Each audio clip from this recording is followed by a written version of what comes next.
We start the day's other headlines in the Gaza Strip and reports that 3 people were killed and dozens more injured while headed to an aid distribution site in Rafah early this morning. That came as Palestinians held funerals for victims of a separate attack yesterday near the same site. Health officials say at least 31 people were killed and more than 170 were wounded. Among the dead was Hussam Wafi, whose brother said he was trying to get flour for his family. They told them there was flour on the way, that they could go and buy flour.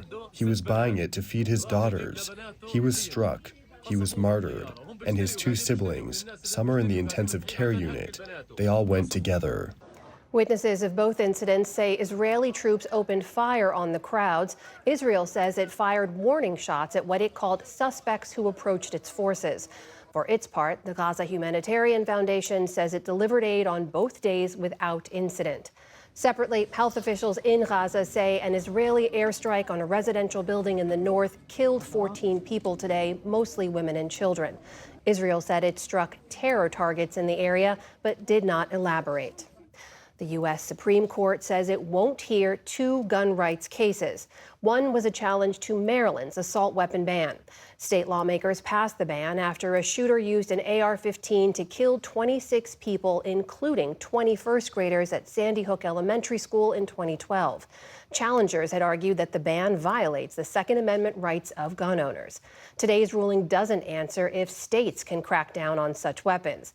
Similar challenges are playing out in lower courts, and Justice Brett Kavanaugh says the Supreme Court, quote, will address the AR-15 issue soon in the next term or 2. The justices also declined to hear a challenge to Rhode Island's ban on high-capacity gun magazines. In 2022, the state banned anyone from owning a magazine that carries more than 10 rounds of ammunition. In Canada, more than 100 wildfires have forced mass evacuations and sent smoke and unhealthy air deep into the U.S. At least 25,000 residents have fled the fires across the provinces of Saskatchewan, Manitoba, and Alberta. The blazes began last week and are being fueled by hot and dry weather. As the smoke spreads south, air quality in parts of North Dakota, Minnesota, and Wisconsin is worsening. In some areas, the air is rated as very unhealthy, the second worst category out of 6. Weather officials say the smoke will be seen as far south as the Gulf Coast states later today and into tomorrow. Europe's most active volcano sprang to life earlier today. Mount Etna unleashed plumes of smoke and ash that soared several miles into the air. Italian authorities say the eruption was triggered when part of a crater collapsed, causing hot lava to pour down its side. Footage captured tourists hurrying downhill away from the scene. Local media said tremors could be felt in nearby towns and villages, but there was no immediate danger to the population and air travel was not affected. Newark Airport reopened one of its 3 runways today, nearly 2 weeks ahead of schedule.